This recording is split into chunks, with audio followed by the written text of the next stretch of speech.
El anarquismo es una idealidad basada en la posibilidad de organizar la sociedad sustituyendo el Estado por la administración de las cosas, por el pacto entre iguales, por las asociaciones de productores y por la organización armoniosa del trabajo, puestos los instrumentos de producción en manos de los productores. Eso lo ensayamos ya en España durante el periodo del año 36, 37, 38. Lo ensayamos con sus altos y sus bajos, con sus fallas, con sus errores y con sus aciertos. Se olvidan los aciertos y no se destacan más que los errores. En cierto modo, todas las doctrinas socialistas tienen un cuerpo común. Es decir, Marx y Engels, Proudhon y Bakunin, en algunas cosas, sobre todo en la crítica económica del sistema capitalista, tienen muchas semblanzas, y Bakunin aceptó cosas de Marx y Marx aceptó cosas de Proudhon, y entre todos se forma una doctrina que es, en cierto modo, la doctrina socialista con sus ramas diferentes. Se desvió cuando los socialistas decidieron intervenir en colaboración con la clase capitalista en los parlamentos, utilizando lo que llamaban ellos acción múltiple, mientras los anarquistas consideraron que los hombres que iban al poder eran hombres que se perdían para la lucha revolucionaria y fueron hostiles a eso, que fue la causa principal de la división de la Primera Internacional. Y esta mañana se ha hecho referencia a lo que puede haber de semblanzas entre el comunismo y el anarquismo, y quizá no está de más que las señalemos, estas semblanzas. Y yo no soy como muchos un anticomunista visceral, ni mucho menos. Precisamente muchas veces he dicho que la gran desgracia del movimiento obrero internacional fue, o es, y sigue siendo, el que no haya sido posible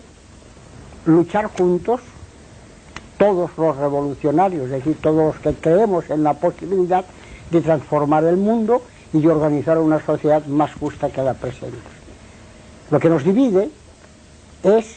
el método de los comunistas se diferencia fundamentalmente del nuestro. Nosotros vamos a la destrucción del Estado,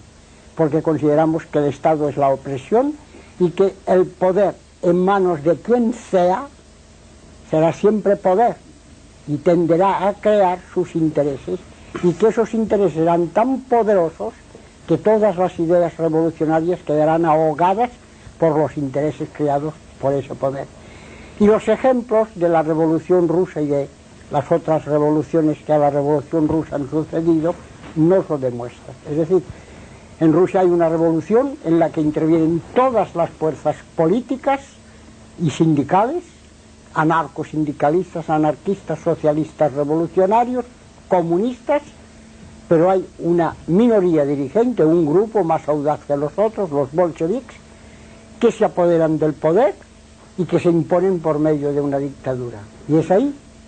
donde la separación más grave se establece. Y además nos demuestra que a la toma del poder, aunque sea con finalidades revolucionarias, aunque sea pensando con Engels que llegará un día en que el Estado será arrinconado y enviado al desván de los trastos viejos, el hecho es que el Estado, en manos de la minoría dirigente que se ha apoderado de él, se consolida y puede ser más duro, más implacable, más peligroso que el propio Estado capitalista, que el Estado burgués. Esa es nuestra diferencia fundamental entre los comunistas y los anarquistas. Es por eso que nosotros continuamos creyendo, con Proudhon y con Bakunin, que el enemigo principal de la libertad humana y de las relaciones entre los hombres y los pueblos es la existencia de los estados, y que hay que ver de gestar un mundo auténticamente socialista basado, sobre todo, en los derechos del individuo y en la organización de una sociedad en la que no haya poder opresor, partiendo de la base de que todo poder lo tome quien quiera, será forzosamente opresor y será forzosamente obligado a recurrir a la dictadura, que ha sido la fatalidad de Rusia y que es lo que fundamentalmente nos separa de los comunistas.